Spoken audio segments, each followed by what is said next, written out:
Hi everyone, कैसे हो आप सब। तो चलिए आज मैं आप सबके लिए एक्सप्लेन करने जा रही हूँ ब्लैक पैंथर वकांडा फॉरएवर की एक्सप्लेनेशन, जो कि अभी काफ़ी हाइप में चल रही है क्योंकि पिछले साल ही इस मूवी के मेन कैरेक्टर यानी कि ब्लैक पैंथर की रियल में मौत हो गई थी। अब इस मूवी में देखने वाली बात ये होगी कि बिना मेन कैरेक्टर के डायरेक्टर ने इस मूवी को क्या नया मोड़ दिया होगा। तो चलिए कहानी को शुरू करते हैं। फिल्म की शुरुआत होती है और हमें सूरी यानी कि ब्लैक पैंथर की बहन को दिखाया जाता है, जो कि अपने एआई की मदद से अपने भाई तसाला यानी कि ब्लैक पैंथर की क्योर ढूंढने में लगी है, क्योंकि ब्लैक पैंथर काफ़ी बीमार है और इसकी क्योर ना मिलने की वजह से आखिरकार इसकी मौत हो जाती है, जो कि पूरे वकांडा के लिए ही शॉकिंग न्यूज़ थी। वहीं कहानी अब इस घटना के 1 साल बाद पर शिफ्ट होती है, जहाँ सूरी आज भी अपने भाई के गम से उभर नहीं पाई है। जहाँ एक तरफ वकांडा अभी भी ब्लैक पैंथर के गम से उभर ही रही थी कि तभी दूसरी तरफ से यूएसए की आर्म फोर्स वकांडियन शिप पर हमला कर देती है, वहाँ से वाइब्रेनियम नाम के धातु को चुराने के लिए, क्योंकि ब्लैक पैंथर के मरने के बाद सभी को ऐसा लग रहा था वकांडा अब किस काम का ही रहा। इसलिए वाइब्रेनियम वाली बात को जब वकांडा और ब्लैक पैंथर की माँ रोमांडा यूएसए की गवर्नमेंट के सामने रखती है कि ये बात ठीक नहीं है,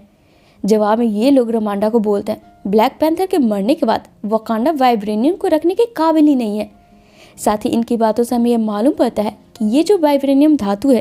पृथ्वी पर मेट्रोइड के जरिए 2 भागों में गिरी थी, एक तो वकांडा और दूसरा अटलांटिक ओशियन में, और यूएसए गवर्नमेंट ने अपनी फोर्स की एक टुकड़ी अटलांटिक ओशियन में भेज दी है वाइब्रेनियम के टुकड़े को लाने के लिए। वहीं इधर अब हमें उसी यूएस गवर्नमेंट के आदमियों को दिखाया जाता है जो कि ओशियन के अंदर वाइब्रेनियम के टुकड़े को लेने जाते हैं। तब ये देखते हैं ये वाला वाइब्रेनियम का टुकड़ा पानी में रहने वाले एक टाल्कन जनजाति के राजा न्यूमेर के पास है, और वो भी वाइब्रेनियम के टुकड़े को यूएसए गवर्नमेंट को देने से मना कर देता है। और फिलहाल तो इन लोगों को यहाँ से डरा धमका कर भगा देता है खुद को परेशान करने के लिए। और फिर न्यूमेर यहाँ पर क्वीन रोमांडा के पास आकर एक प्रस्ताव रखता है कि हम शायद अकेले अकेले यूएसए गवर्नमेंट का सामना ज़्यादा दिनों तक नहीं कर सकते, तो क्यों ना हम साथ मिलकर उनसे निपटे,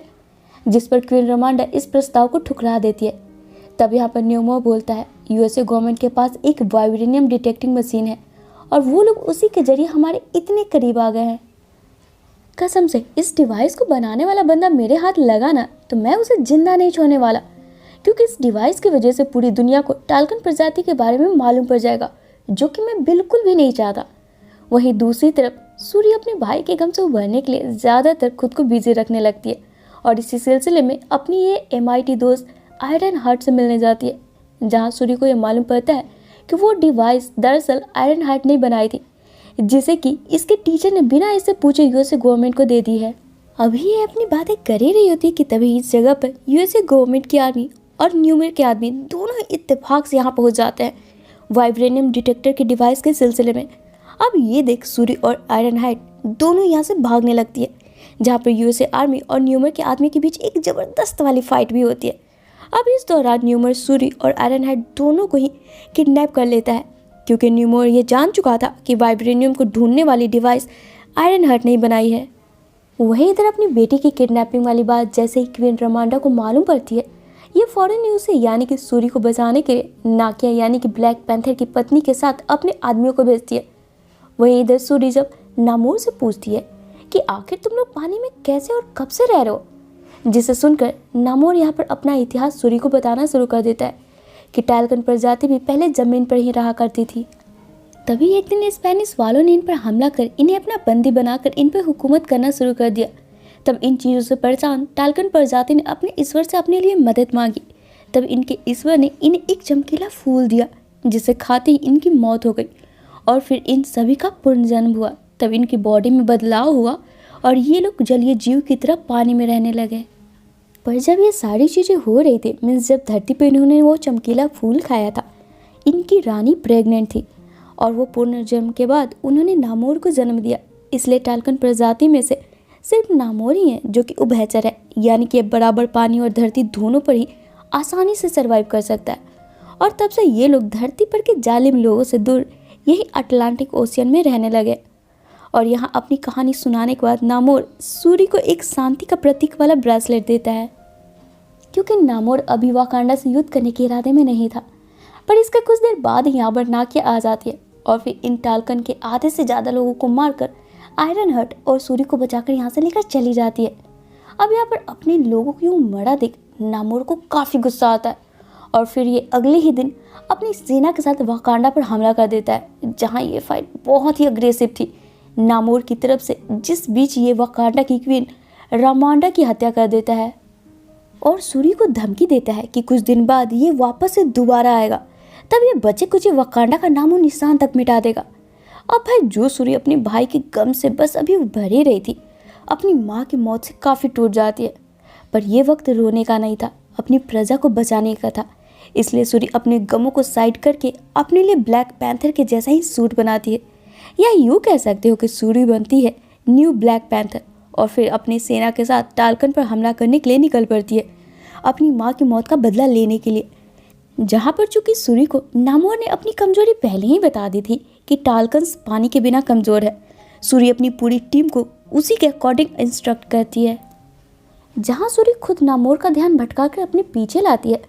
तब इसके साथ ही टाल्कन को पानी से ऊपर ला कर मार देते हैं और इधर सूरी नामोर को ड्रायर से सुखाकर अपने जहाज पर कैद कर लेती है। पर नामोर भी कुछ कम थोड़े ना था, इसने वाइब्रेनियम के कुछ धातु अपने पीछे छुपा कर रखे थे, जिसकी मदद से ये पूरी सीप में ही धमाका करवा देता है। तब सीप यहाँ पर ब्लास्ट कर अनबैलेंस होकर एक आइलैंड से जाकर टकराती है,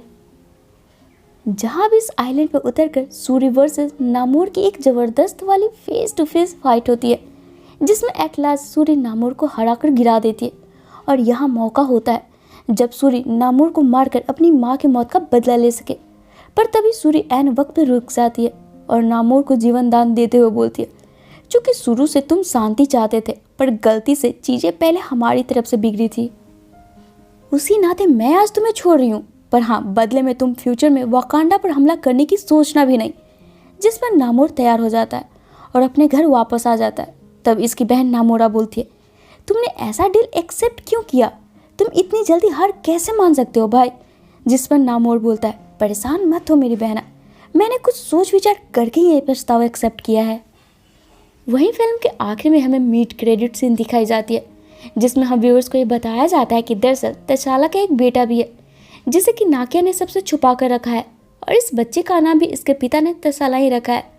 चूँकि तशाला पहले से ही जानता था कि वो मरने वाला है, उसी ने नाकिया को बोल अपने बच्चे को सबसे छिपा कर रखने बोला था, ताकि वाकांडा में बचपन से ही राजा बनने के प्रेशर से इसका बचपन खराब ना हो। यानी कि हम कह सकते हैं कि तशाला का बेटा ही मे बी ब्लैक पैंथर के आगे आने वाले फिल्म में ब्लैक पैंथर बनेगा, अपने पिता की तरह ही। और इसी के साथ ये फिल्म यहीं पे ख़त्म हो जाती है। तो फ्रेंड्स, अगर आपको ये आज का वीडियो मेरा पसंद आया हो तो इसे लाइक और शेयर करना बिल्कुल ना भूलें।